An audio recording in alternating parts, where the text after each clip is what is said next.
अचानक से चाइना क्यों खुश हुआ है और भारत की तारीफ करी है, जानेंगे क्या है मामला। तो वहीं दूसरी तरफ ईरान ने भारत से दोस्ती का हाथ बढ़ाया है और कहा है कि निमिषा प्रिया को हम बचा सकते। कौन है वो? जियोपॉलिटिक्स में बहुत कुछ चल रहा है, हमेशा की तरह जानने को मिलेगा बहुत कुछ। आइए जानते हैं इन खबरों को विस्तार से। अमेरिका सहित तमाम पश्चिमी देशों का प्रतिबंध झेल रहे एक इस्लामिक देश ने अब भारत की तरफ दोस्ती का हाथ बढ़ाया है। इसने भारत को एक ऐसी चीज बेचने का ऑफर दिया है जिसकी हमें सबसे ज्यादा जरूरत रहती है। इस चीज की जरूरत का अंदाजा आप ऐसे लगा सकते हैं कि हम अपनी कुल खपत का 85% बाहर से मंगाते हैं। ऐसे में भारत के पास इस ऑफर को ठुकराने की वजह नहीं दिखती है। दरअसल हम बात कर रहे हैं ईरान की, जिसने भारत को फिर से कच्चे तेल की आपूर्ति करने का ऑफर दिया है। ईरान के एक अधिकारी ने बताया है कि वह चाबहार बंदरगाह के जरिए पेट्रो रसायन समेत समग्र कारोबार का विस्तार करने का इच्छुक है। ईरानी अधिकारियों ने बताया कि आगामी डोनाल्ड ट्रंप प्रशासन में ईरान के प्रति व्यवहार पहले कार्यालय की तरह रहने की संभावना नहीं है, क्योंकि चीन के रणनीतिक ताकत बढ़ाने के साथ वैश्विक भू राजनीति में महत्वपूर्ण बदलाव हुए हैं। अमेरिकी राष्ट्रपति के रूप में अपने पिछले कार्यकाल में ट्रंप ने ईरान पर कई प्रतिबंध लगाए थे। ईरान की अर्थव्यवस्था पर निगरानी बढ़ाने के लिए साल 2015 के परमाणु समझौते से अमेरिका को अलग भी कर दिया गया था। ईरानी कच्चे तेल की भारत को आपूर्ति दोबारा शुरू करने की वकालत करते हुए इस अधिकारी ने कहा कि दोनों पक्षों को एक रास्ता खोजने की जरूरत है। अमेरिकी प्रतिबंध लगाए जाने के बाद भारत ने साल 2019 के मध्य में ईरान से कच्चे तेल की खरीद बंद कर दी। अब ईरान के अधिकारियों ने कहा कि ट्रंप की वापसी के बाद अगर भारत कोशिश करे तो इस मुद्दे का समाधान खोजा जा सकता है। उन्होंने संकेत दिया कि भारत और ईरान के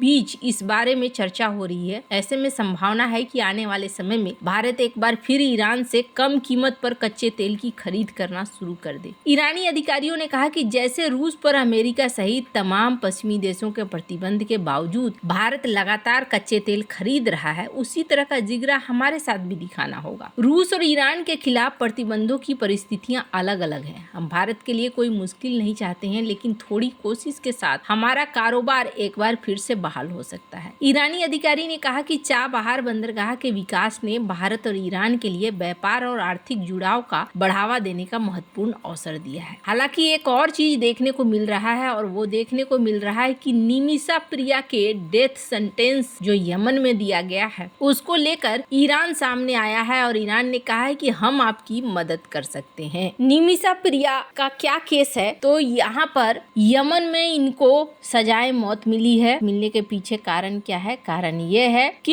ये एक नर्स हैं जो कि यहाँ पर अपने एक यमन में रहने वाले एक सहयोगी के साथ ये काम इन्होंने शुरू करा, पर जब में दोनों के बीच में अनबन हो गई और अनबन होने के बाद ये वापस आना चाहती थी। 36 साल की केरला की पलक्कड़ डिस्ट्रिक्ट की ये है। यमन 2008 में गई थी। अपना नर्सिंग एजुकेशन भारत में कंप्लीट करने के बाद 2014 में इन्होंने क्लिनिक तलाल अब्दो महदी नाम के एक यमनी बिजनेसमैन के साथ शुरू किया, लेकिन साल 2015 में दोनों के रिश्ते खट्टे होने लगे और उन्होंने उसके पैसे रख लिए। प्रिया को गाली गलौज करा, साथ ही साथ कहा गया कि उसके पासपोर्ट को भी सीज कर लिया गया। 2016 में इन्होंने मेहदी के खिलाफ कहा जाता है यमन में कोशिश करी, लेकिन इनको और यहाँ कहा गया कि बाद में 2017 में इन्होंने ओवरडोज दे दी कोई दवाई, जिसके बाद उसकी मृत्यु हो गई और इन प्रिया को यहाँ पर डेथ सेंटेंस मिल गया 2018 में, जिसको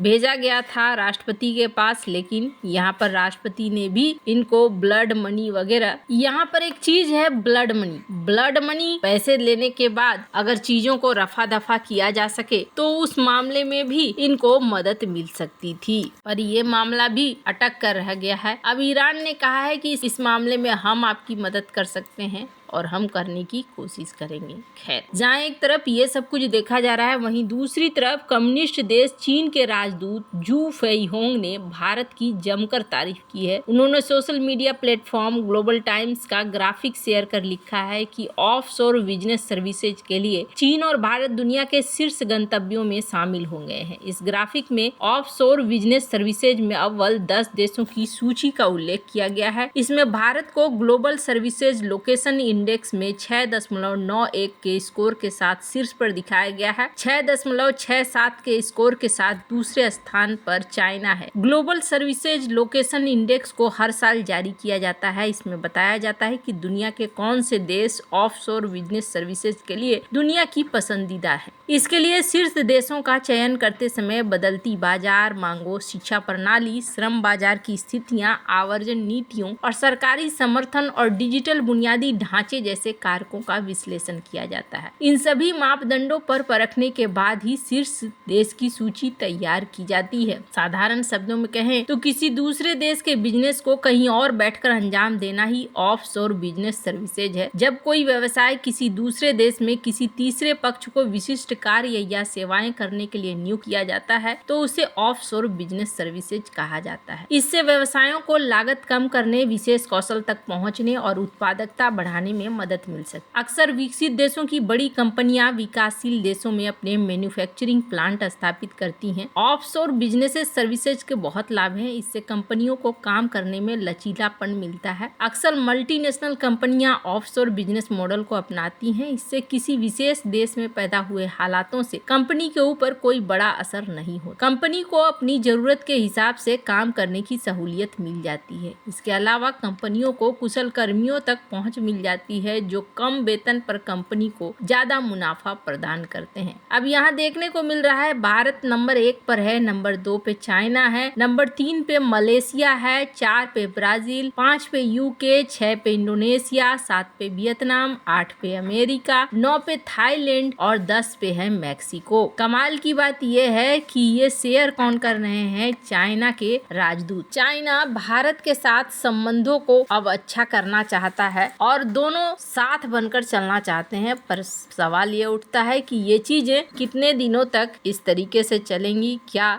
लंबे समय तक ये संभव है? चाइना का रूप क्या ऐसा ही रहेगा या बदल भी सकता है? वैसे तो भारत और चाइना दो ऐसे देश हैं जो सचमुच में अगर साथ आ जाए तो दोनों देश बहुत सारी समस्याओं का समाधान कर सकते हैं, पर यहाँ दोनों देशों के बीच में कंपटीशन भी है और दूसरी बड़ी चीज ये है कि चाइना का जो तरीका है वो तरीका सही नहीं है। ऐसे में माना जाता है कि अच्छा है एक दूसरे के साथ ये दिखलाने की कोशिश कर रहे हैं, पर ये बहुत लंबे समय तक सही तरीके से चलने वाला नहीं है और दोनों देशों के बीच में जल्दी ही एक समय आएगा जब एक बार फिर से समस्याएं खड़ी हो जाएंगी। अब मैं ऐसा क्यों कह रही हूँ? ऐसा इसलिए क्योंकि इस तरह की चीजें चाइना पहले भी करता रहा है। चाइना समय के अनुसार चलता है, समय जैसा रहता है वैसे चलता है और यही वजह है कि यहाँ पर ऐसी परिस्थितियां देखने को मिल रही हैं। वैसे आपको क्या लगता है इन सब मामले में? आपकी क्या राय है? कमेंट कर जरूर बताएं। जल्द मिलते हैं अगले वीडियो में नई खबर के साथ।